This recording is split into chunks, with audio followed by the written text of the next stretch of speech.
Good morning mga kalapatids. Gandang umaga. Kawi lang natin galing trabaho, no? Mga ating tropa, gutom na yung mga yan. Papakain tayo mga kalapatids, no? So tara. So yun nga mga kalapatids, ito ang ating ginawang fermented. Pinermented natin ng 3 araw. May halo yan mga kalapatids, hindi yan purong fermented.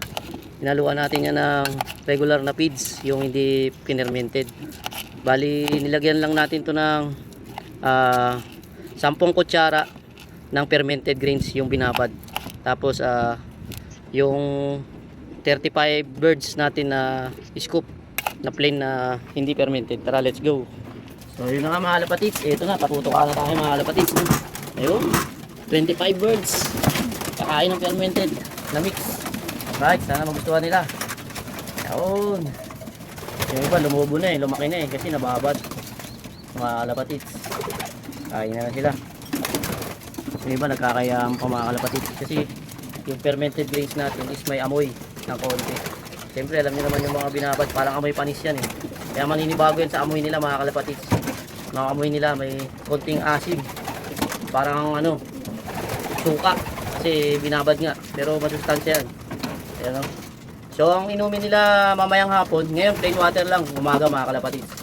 Sa hapon tayo magpapainom ng apple cider. Alright, tara. Let's go. Painom na tayo ng tubig muna mamaya-maya.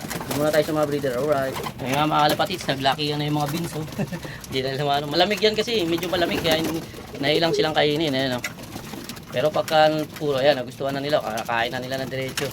Kanina nagkakailangan pa eh. Nice, nice, nice. Maubos nila yan hanggang mamaya. Lumaki na mga kalapatids. Oh, yung pinermented natin. Ayun mga kalapatids, tara, let's go. Alright. Nagustuhan na nila, kain diretso na.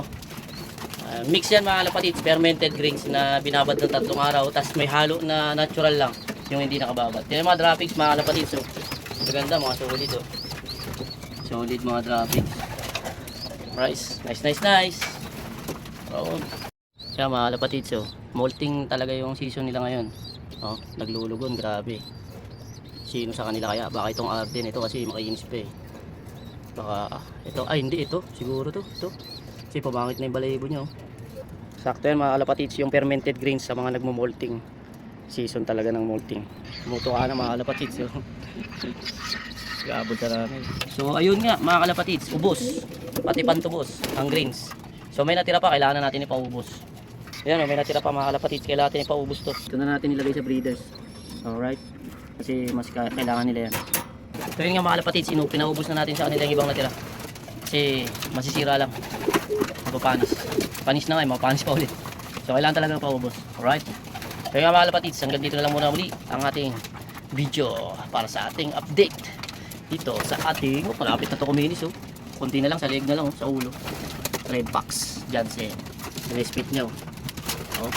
Puro ulo na lang sila. Kaya mga kalapatids, God bless. Peace out you. Alright.